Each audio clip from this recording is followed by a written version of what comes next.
Merci d'être resté jusqu'à la fin. Je vais tout faire pour vous retenir jusqu'au bout. Donc, comme on va parler recherche, il y aura de la science, pas mal d'équations. J'espère que vous allez rester jusqu'au bout. Non, plaisanterie mise à part.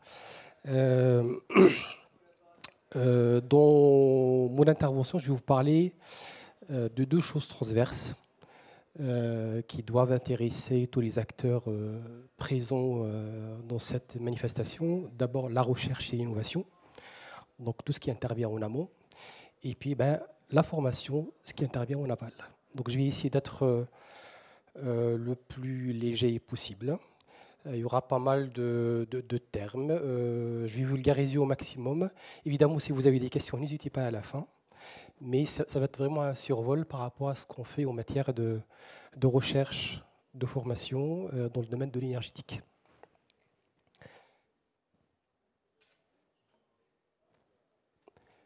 Alors, d'abord, un petit mot sur l'école dans laquelle je travaille. C'est CESI, école d'ingénieurs. Nous sommes une école d'ingénieurs qui existe maintenant depuis 70 ans. Notre spécialité, c'est la formation par alternance, depuis toujours. Et donc, de ce lien très proche, de ce lien natif avec les entreprises. Donc, on est une association 1901 qui existe depuis 1970. Dans notre conseil d'administration, il y a les principales branches professionnelles du bâtiment, des travaux publics, des électriciens, etc. Et puis là, vous avez quelques chiffres sur notre école. On est presque 1500 salariés, des enseignants-chercheurs, des responsables des relations entreprises, comme mes collègues qui sont présents ici. Un certain nombre, pour ne pas dire un nombre certain, d'entreprises partenaires. Et puis on est sur 26 campus en France. À Nantes, il y en a un, à la Chantrerie, qui va certainement bientôt déménager à la Huchère, où nous allons avoir quelques espaces dédiés aux entreprises. Donc s'il y a des entreprises qui sont intéressées par cohabiter avec une école d'ingénieurs, on pourra évidemment en échanger. Et puis on a également un campus à Saint-Nazaire, sur la région Pays de la Loire. Voilà ce que je peux vous dire sur nous. On doit avoir pas loin de 50 diplômes d'ingénieurs différents et qualifications et diplômantes à l'échelle nationale. Nos diplômes sont uniques. Lorsque vous êtes diplômé ingénieur dans le domaine du BTP, c'est un diplôme unique au niveau national, mais par contre qui est déployé sur tous les campus. En matière de recherche et d'innovation, on a notre propre laboratoire de recherche. On est la seule école d'ingénieurs qui a son propre laboratoire de recherche qu'elle porte avec ses propres moyens. Donc on est 148 aujourd'hui, enseignants-chercheurs et personnel de recherche. On a un laboratoire de recherche qui s'appelle l'ENIAC de CESI, dans lequel je travaille, où j'ai la charge de l'activité dans le domaine de la construction. Et donc, notre laboratoire il est bien sûr labellisé par le ministère de l'Enseignement supérieur et de la Recherche. L'avantage d'avoir notre propre laboratoire de recherche, c'est qu'on a la liberté, si je puis dire, de faire de l'activité de recherche et d'innovation avec les entreprises notamment, dans les domaines qui nous intéressent, nous, et qui intéressent les entreprises. On n'est pas contraint par un partenaire qui pourrait être universitaire ou autre. Alors que, bien sûr, on travaille beaucoup avec nos collègues universitaires dans une logique de complémentarité. Nous travaillons dans deux domaines principaux, le BTP, le bâtiment et les travaux publics, et également à l'échelle urbaine, à la ville. Donc ça, c'est le premier domaine que je pilote, moi, à l'échelle nationale. Et il y a également un autre domaine, c'est celui de l'industrie. L'industrie automobile, l'aéronautique, etc. Si on zoome un tout petit peu sur nos activités de recherche dans le domaine du BTP, vous avez ces activités-là. On a tout un pont d'activités de recherche et d'innovation avec les entreprises, notamment sur tout ce qui est jumeaux numériques et BIM, sur les performances énergétiques et sanitaires, donc c'est l'objet de mon exposé d'aujourd'hui. sur tout ce qui est process collaboratif en construction. Vous avez certainement entendu parler de la construction hors site, par exemple.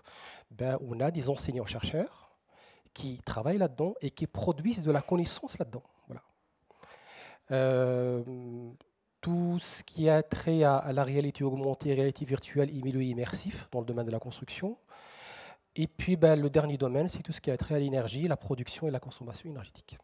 Évidemment, je ne vais pas rentrer dans le détail. Je vais vous parler tout à l'heure sur quelques projets avec les entreprises qui peuvent faire écho aux différentes présentations que vous avez vues aujourd'hui lors de cette manifestation-là. Ça va? Je suis clair? Voilà, merci. Les équations arrivent, vous allez voir. Alors, un petit mot de contexte avant de parler des activités de recherche. Je peux en dire beaucoup, le contexte.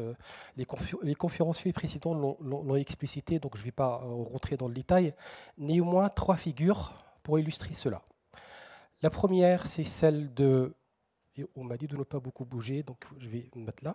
Et moi, je bouge beaucoup. Donc, d'abord, la première figure à gauche, c'est celle qui indique que les bâtiments en France sont champions en matière de consommation énergétique. Mais ça a été dit auparavant. Le deuxième, une productivité en berne. La productivité du secteur du BTP, c'est le seul secteur industriel où la productivité a chuté, chute depuis des années. Il y a un chiffre facile à retenir, 20% en 20 ans. C'est quand même catastrophique. Et le dernier, le secteur de la construction. Et c'est un secteur qui a un peu de retard, s'agissant de l'adoption de nouvelles technologies. Il se réveille, mais il a un peu de retard. Sur la partie purement énergétique, là aussi ça a été rappelé par les collègues. Simplement pour vous dire, il y a en France, on a des objectifs assez ambitieux sur le plan énergétique et sur le plan de la décarbonation. Je ne vais pas rentrer dans le détail. Moi, je voulais simplement pointer ce que vous avez en bas à droite, là, sur la partie rénovation énergétique. C'est un chantier qui me tient beaucoup à cœur, sur lequel je travaille depuis des années. Et on est pas mal en retard, malheureusement. Je n'aime pas l'autoflagellation, mais on est en retard, c'est factuel. On doit rénover pas loin d'un demi-million de logements par an. On n'est même pas à 60 000 par an. Alors qu'on a dépensé beaucoup d'argent là-dedans.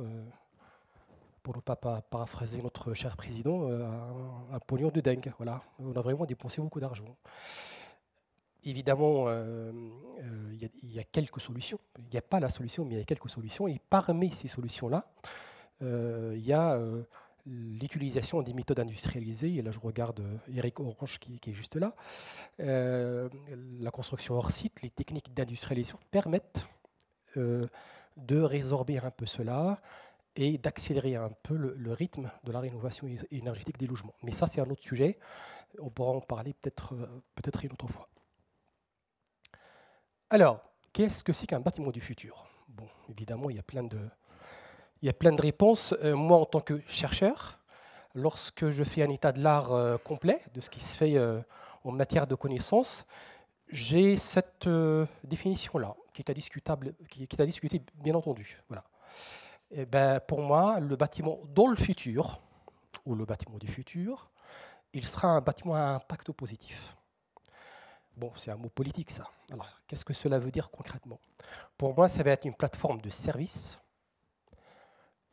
assurant confort, santé et sécurité. Confort, je l'ai mis au pluriel. Alors, là-dedans, on est presque sûr que le bâtiment, dans le futur, il va être connecté. Je n'ai pas dit intelligent parce que c'est un mot que je ne comprends pas. Voilà. J'ai dit connecté, à énergie positive, circulaire et décarboné, mais également adaptatif, évolutif et résilient. Voilà, ça fait beaucoup de choses. Mais en tout cas, dans le futur, le bâtiment, ça va être cela. Mais en tout cas, en matière de recherche et d'innovation, on essaie de se rapprocher de ces caractéristiques-là. Alors, justement, le rôle de la recherche et de l'innovation. Évidemment, je ne vais pas parler de tous ces aspects-là. Je vais me cantonner à l'aspect énergétique qui nous intéresse et qui nous anime aujourd'hui. Là, je vais illustrer par quelques travaux concrets, réels, qu'on mène chez nous au laboratoire. Et je vais être très bref, hein, évidemment, très illustratif. Après ma conférence, évidemment, si vous avez des questions, n'hésitez pas. Alors, la stratégie de recherche qu'on mène depuis quelques années chez nous au laboratoire pour arriver à un bâtiment sobre énergétiquement, j'ai dit sobre volontairement, c'est de passer par une modélisation et une simulation par le jumeau numérique. Le jumeau numérique, en deux mots, c'est l'avatar numérique du bâtiment. Cet avatar-là, c'est quoi? C'est une architecture informatique avec plein de données qui circulent à l'intérieur.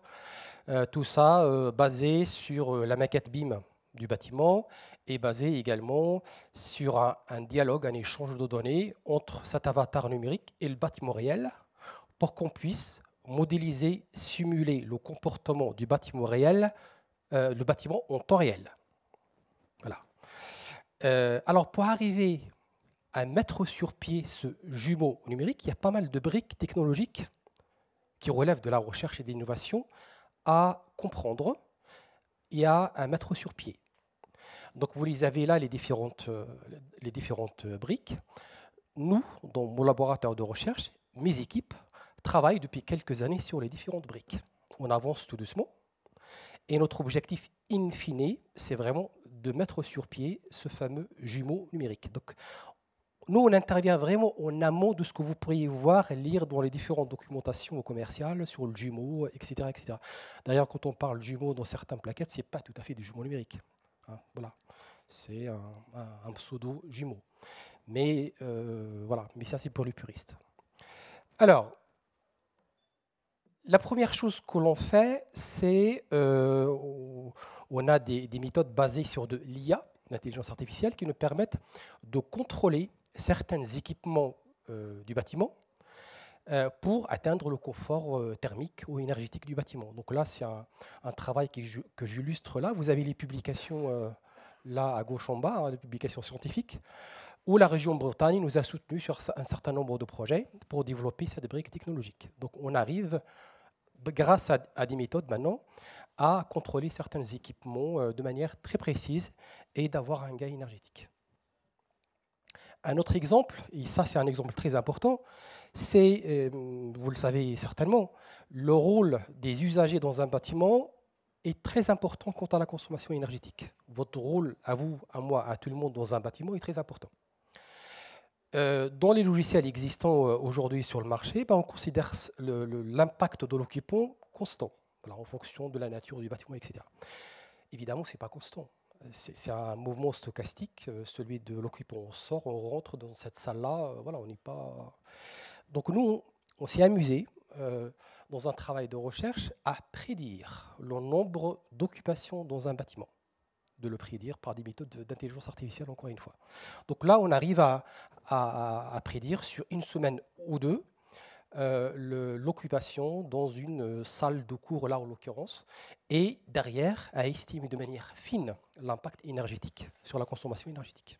Donc ça, c'est des choses qu'on arrive à faire maintenant. Alors, évidemment, pour faire de la modélisation par IA, le carburant, c'est la data, c'est la donnée. C'est la donnée à la fois en quantité et en qualité. Alors pour ce faire, on a construit chez nous, dans notre école à Nanterre, un vrai démonstrateur du bâtiment du futur, avec plein d'IoT, de capteurs, d'actionneurs, etc., qui nous permettent de donner de la data, et cette data-là, on l'utilise nous dans notre modélisation. Donc ce bâtiment-là a été construit il y a quelques années avec la FFB, avec des industriels comme Cisco, avec des laboratoires de recherche, etc., etc. Il existe, il est sur Nanterre, sur notre campus à Nanterre, et c'est grâce à lui qu'on arrive à avoir de la data qualifiée.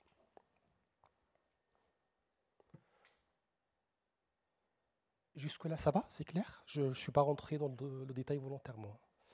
Alors, un autre exemple de projet de recherche, ça c'est très concret, c'est pas loin d'ici, c'est à Saint-Nazaire.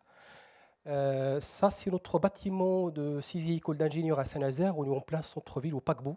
Voilà, les gens qui connaissent Saint-Nazaire, ils le voient. Ben, ce bâtiment-là, c'est un bâtiment classé, hein, il est un peu arrondi sur le toit. Et donc, on ne pouvait pas y installer des panneaux photovoltaïques. Donc, du coup, qu'est-ce qu'on a fait?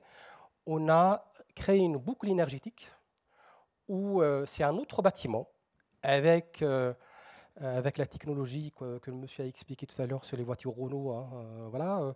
Et donc, ce bâtiment-là, le bâtiment le point rouge que vous voyez là, nous permet, grâce à une boucle énergétique, d'alimenter notre bâtiment à long terme. Et ce faisant, en plus c'est un smart building, ce bâtiment-là, pardon, au paquebot, ça permet de l'alimenter et ça permet également ainsi de pousser le label BBC vers un label PIPOS. Donc ça, c'est un travail de recherche qu'on mène depuis 1 an et qui a été cofinancé par la région Pays de la Loire. Un dernier exemple. Ça, c'est peut-être un peu exotique parce que je ne sais pas si vous connaissez les méthodes Lean. On les utilise pour optimiser la production sur un chantier. Là, c'est des méthodes Lean qu'on a appliquées dans un travail de recherche en phase amont, en conception du bâtiment. C'est quoi le lien avec la partie énergétique? C'est qu'on a appliqué des méthodes Lean en phase de conception pour choisir le bon isolant thermique pour un bâtiment, en phase de conception, parce que généralement, on regarde par expérience, on prend de la laine de verre ou un autre isolant. Nous, on a poussé le raisonnement à choisir le vrai bon isolant avec 7 ou 8 critères, pas que le prix ou la capacité à isoler, mais également la nature du projet, la durabilité, la circularité, etc. etc. Donc ces méthodes-là qu'on a mis en place, on a un outil d'aide à la décision qu'on a qui a été cofinancé par Brest Métropole. Il nous permet d'accélérer le process de conception et de choisir l'isolant adapté, l'isolant thermique adapté au projet, pas que par expérience. Choisir comme ça de la laine de verre ou un autre isolant. Là, c'est pareil, vous avez les publications scientifiques associées à chaque fois. Ça va sur la partie recherche? Pas d'équation? Ça va aller. Alors, j'en viens à la formation. J'ai parlé d'IA, évidemment, ça c'est une petite blague pour dire que l'IA elle est bien, mais par contre, pour mettre tous ces concepts in situ, il faut des femmes et des hommes formés pour le faire. Donc l'IA n'est pas grand-chose. Évidemment comme moyen, mais hormis le moyen, elle ne peut rien faire. En matière de formation, évidemment, on propose un certain nombre de formations dans ces domaines-là, mais d'abord, on s'adapte au public.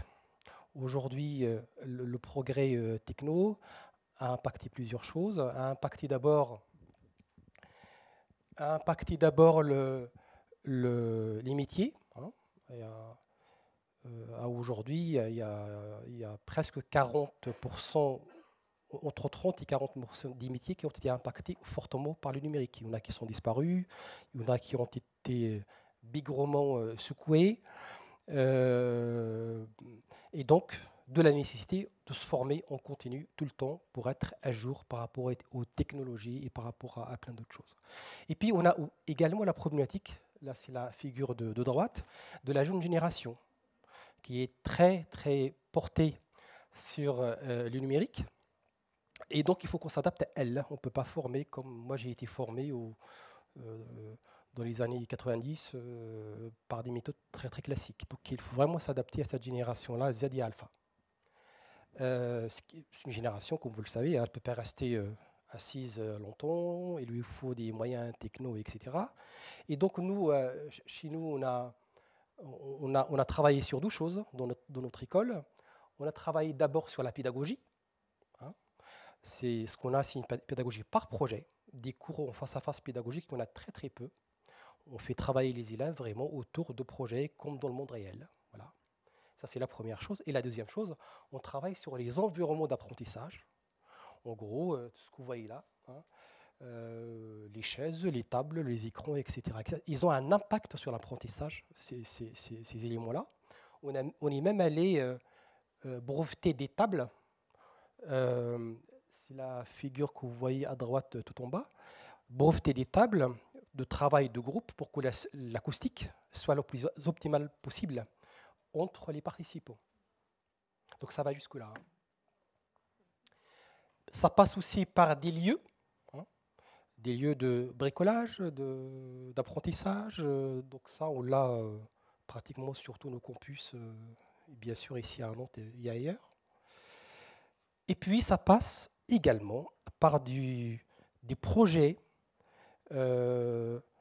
cofinancés par l'État souvent et par des industriels pour travailler sur les nouveaux métiers, mettre des formations adéquates, mais également mettre en place des infrastructures, des équipements adéquats pour que les jeunes et les moins jeunes apprennent de manière appropriée. Là, c'est le cas d'un projet qui a été finalisé il y a 2 ans, 8 millions d'euros pour former aux métiers que vous voyez en bas, le BIM, la performance énergétique, le PLM, l'analyse des données, etc., etc. Ça, c'est un teaser personnel. Donc, si vous voulez aller un peu plus loin, j'accompagne mon travail de recherche par de la vulgarisation technique, scientifique, dans des domaines qui peuvent vous intéresser. Donc voilà, je m'arrête là et en plus on me fait un signe comme quoi j'ai fini. Merci à vous. Si vous avez des questions, je suis à votre disposition.